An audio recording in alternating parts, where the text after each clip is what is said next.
siya mismo ang may hawak ng affidavit na gustong papirmahan kay Alice Go na ipinpoint si President Duterte, Senator Go, Senator Bato at si General Karamat na nasa likuran ng Pugo Operations. No, sir. Yan ang totoo. Huwag ka magsinungaling dito. Sir, there was Ah. no affidavit po. That's Wow. not true, sir.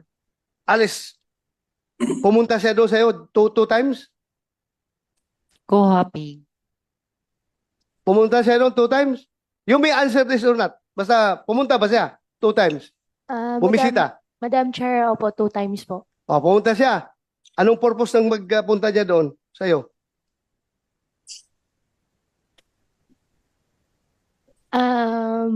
Mr. Chair, Madam Chair, can I consult my lawyer po?